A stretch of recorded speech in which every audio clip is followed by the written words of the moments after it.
আউযু বিল্লাহি মিনাশ শাইতানির রাজিম। বিসমিল্লাহির রহমানির রহিম। সূরার নাম হচ্ছে সূরা হুমাযা। আমার সাথে একটু বলেন তো সকলের নাম কি? হুমাযা। হুমাযা মানে পরনিন্দাকারী। পরনিন্দা মানে কি? যিনি পরের দোষ ত্রুটি খুঁটে বেড়ায়। সকাল থেকে শুরু হয়, দেখবেন আপনাদের সমাজে এই ধরনের লোক আছে, নিজের দোষের খবর নাই। কার ছেলে কি করলো, কার মেয়ে কি করলো, কোন মৌলানা সাহেব কি করলেন, অমুক ইমাম সাহেব কি করলো, অমুক হুজুর কি করলো, সারাক্ষণ তার মাথার ভিতরে এইরকম শয়তানের কারখানা খেলতে থাকে। আছে না এরকম লোক? আল্লাহ তাআলা এইরকম একটা সূরা নাযিল করলেন, সূরার নাম দিলেন সূরা হুমাযা। হুমাযা মানে শব্দার্থ যেই লোকটা পরনিন্দাকারী, মানে পরের দোষ সকাল থেকে সন্ধ্যা পর্যন্ত খালি খুঁটে বেড়ায়। 1 নম্বর আয়াত, আমি অনুবাদটা আগে বলি আপনাদের সামনে। আল্লাহ তাআলা বলছেন ওয়াইলুল লিকুল্লি হুমাযাতিল লুমাযা। ওয়াইল শব্দের অর্থ হলো, বলছে ওই লোকটার জন্য, ওয়াইল দোজু অর্থাৎ ওই লোকের জন্য ধ্বংস, লিকুল্লি হুমাযাতিল লুমাযা, যেই লোকটা মানুষের সামনাসামনি পরচর্চা করে, পরনিন্দা করে, মানুষকে ছোট করে, অপমান করে। এরপরে হুমাযাতিল লুমাযা, যেই লোকটা সব সময় মানুষের খালি গীবত করে, গীবত, শেকায়াত, দোষ ত্রুটি, চকুরখুরি, একজনের কথা আরেকজনের কাছে বলে ভেজাল লাগায় সমাজে, এই কাজটা যেই লোকটা করে, আল্লাহ তাআলা বলছেন ওয়াইলুন, ওই লোকটা ধ্বংস হয়ে যাক। 2 নম্বর হলো, বলছেন আল্লাযী জামাআ মালাহু ওয়া আদ্দাদা। উনি হচ্ছে ওই লোক, আল্লাযী, যিনি জামাআ মালা, জমা করে, মালান মানে সম্পদ, আল্লাযী জামাআ জমা করে, সংরক্ষিত করে, মালা মানে সম্পদ, মাল। এরপরে কি করে? ওয়া আদ্দাদা, গুনে গুনে রাখে, কত টাকার মালিক হইলাম, কত টাকা মালিক হইলাম। আমাকে কম্পিটিশন করতে হবে, বেশি ধনী কি জহুরুল ইসলাম, এর সাথে টিক্কা দেয় আমাকে বাংলাদেশের শ্রেষ্ঠ ধনী হতে হবে। তাতে যদি হলমার্ক কেলেঙ্কারি লাগে তাতেও সমস্যা নাই, তাতে যদি শেয়ার বাজার গিলে খাইলেও ফেলায় তাতেও সমস্যা নাই, কিন্তু আমাকে বাংলাদেশের 1 নম্বর ধনী হইতে হবে। যারা ওয়াদাদা, গুনে গুনে সম্পদ সংরক্ষণ করে, জমা করে, আল্লাহ বলেছেন ইয়াহসাবু আন্না মালাহু আখলাদা। ইয়াহসাবু, সেই লোকটা ধারণা করে, মালাহু, তার সম্পদ, আখলাদা, তার চিরকাল দুনিয়ায় বাঁচাইয়া রাখবে। নাউজুবিল্লাহ বলে। ওই লোকটা যে সম্পদ ইনকাম করে, তার ধারণা হলো এই সম্পদ আমাকে সারাটা জীবন আগলায় ধরে রাখবে। কিন্তু সম্পদ কি তাকে রক্ষা করতে পারবে? ভাইরা আমার, আপনাদের দেখা দৃষ্টিতে সম্পদ কি মানুষকে রক্ষা করতে পেরেছে? পারে নাই। আল্লাহ তাআলা বললেন কাল্লা, নো, নেভার, লা ইউনবাযান্না ফিল হুতামা। এই সম্পদ তার কোনো কাজে আসবে না, বরঞ্চ তারে নিক্ষেপ করা হবে হুতামার মধ্যে। কোথায় নিক্ষেপ করবে? আমার সাথে বলেন, হুতামা। হুতামা কি? আল্লাহ তাআলা তার রাসূলকে বললেন ওয়ামা আদরাকা মাল হুতামা। হে রাসূল, তুমি যে ওয়াজ করতেছো, তুমি কি জানো হুতামা কি? এইটা কি তোমার জানা আছে? আল্লাহ রাসূল বললেন না, আমি তো জানি না হুতামা কি। আল্লাহ নিজেই প্রশ্ন করতেছে। আল্লাহ কি করেন? রাসূলকে প্রশ্ন করেন হুতামা কি, তুমি কি তা জানো?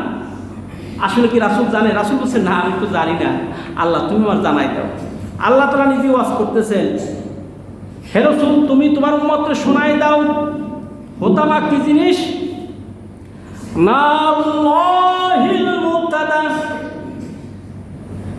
হুতামা হলো আল্লাহর প্রজ্বলিত আগুন, যে আগুন আল্লাহ তাআলা সংরক্ষণ করে রেখেছেন সুন্দরভাবে নারুল্লাহ আগনা, আল্লাহ তাআলার আগুন, সেই আগুন কি করবে?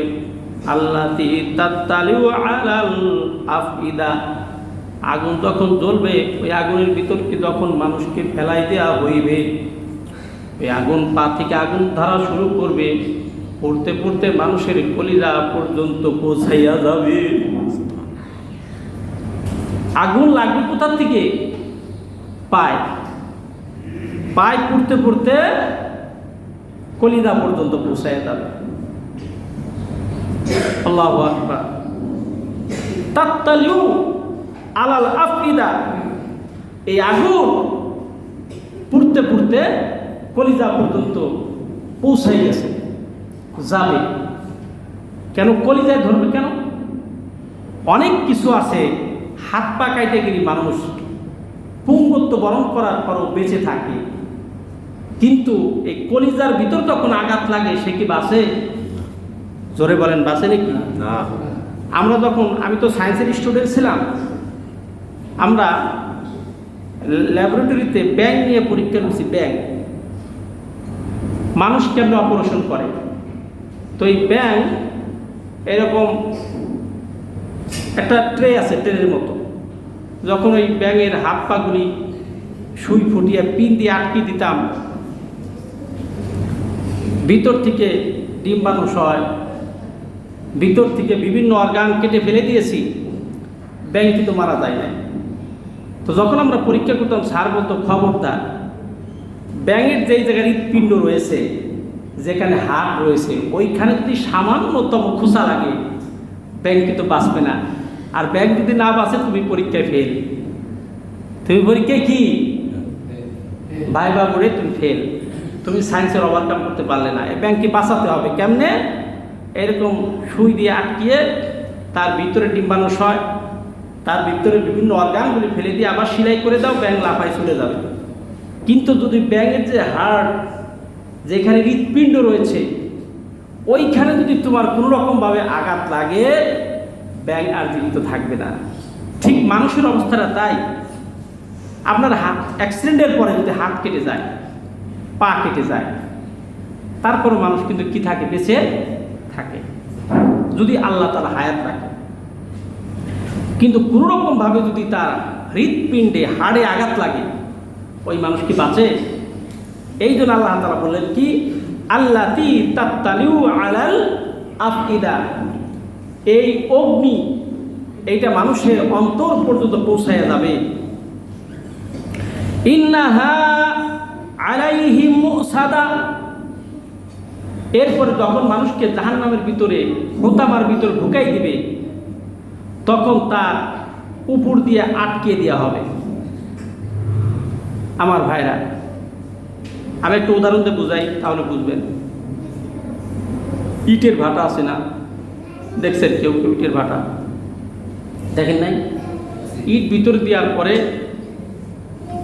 বিভিন্ন জায়গা দিয়ে কয়লা দেয়, খড়ি দেয়, তারপরে আবার উপর দিয়ে এরকম একটা ঢাকনা দিয়ে আটকাই দেয় না? ঢাকনা দিয়ে কি করে? আটকিয়ে দেয়। তো মানুষকে যখন জাহান্নামে ফেলানো হবে, এই যে ওয়াইলুন অর্থাৎ হোতামার মধ্যে ফেলাবে, তখন আল্লাহ তাআলা বললেন যে মানুষ যাতে চিল্লা চিৎকার না করে বেরোইতে না পারে, এই জন্য আল্লাহ তাআলা এরকমভাবে সুন্দরভাবে ফেরেশতা দিয়ে আটকিয়ে দিবেন, ঢাকনা করে দিবেন, যাতে না বেরোইতে পারে। এরপরে বললেন কি? ফি আমাদিম মুমাদ্দাদা, এরপরে সেখানে উঁচু উঁচু বড় ধরনের খাম থাকবে।